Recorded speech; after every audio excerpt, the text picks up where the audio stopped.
भाई साहब, अयोध्या वालों पे तो बड़ी आजकल मीम वायरल हो रहा है। कोई कह रहा कि भाई साहब अगर आप अयोध्या जाइएगा तो अयोध्या जाने से पहले, हनुमानगढ़ी प्रसाद चढ़ाने से पहले अपने घर से प्रसाद लेकर जाइएगा। ना वहाँ होटल लीजिएगा, ना कमरे लीजिएगा, ना कुछ खाइएगा। जाइएगा सरयू झील में नहाइएगा, नहाने के बाद प्रसाद घर से ले जाकर चढ़ाइएगा और जाकर के प्रसाद चढ़ा करके भगवान राम का दर्शन लेकर जाए कीजिएगा। और कुछ लोग तो ऐसा भी मीम बना रहे हैं कि भाई साहब अगर भगवान राम अगर कहीं रावण से लड़ने के लिए गए थे, अगर कहीं अयोध्या से लोगों को लेकर जाते तो शायद कुछ लोग रावण से भी हाथ मिला देते, इसलिए ताकि कुछ सोना मिल जाए।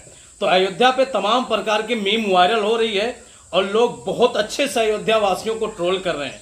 कोई तरह तरह की बातें कह रहा है, लेकिन रियल बात जो है वो समझने वाली बात है।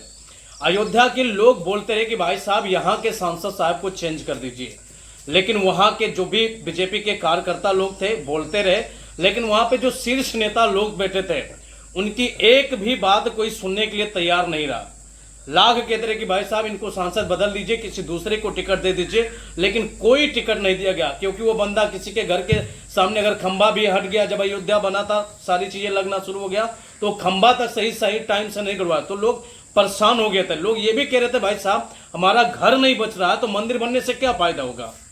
तो अयोध्या के लोग जितने भी लोग थे वो सांसद जी से बहुत ज्यादा परेशान थे, लेकिन बीजेपी के लोग नहीं समझ पाए और जिसका नतीजा ये हुआ कि अयोध्या से हार गए। कुछ लोग, एक पंडित जी का वीडियो वायरल ये हो रहा है, कह रहे हैं कि अगर पूरी भारत हार जाते कोई फर्क नहीं पड़ता, लेकिन कम से कम भाई साहब अयोध्या तो जीत जाते तो कम से कम ये शान बनी रहती कि नहीं यार अयोध्या के लोग राम का साथ नहीं छोड़े।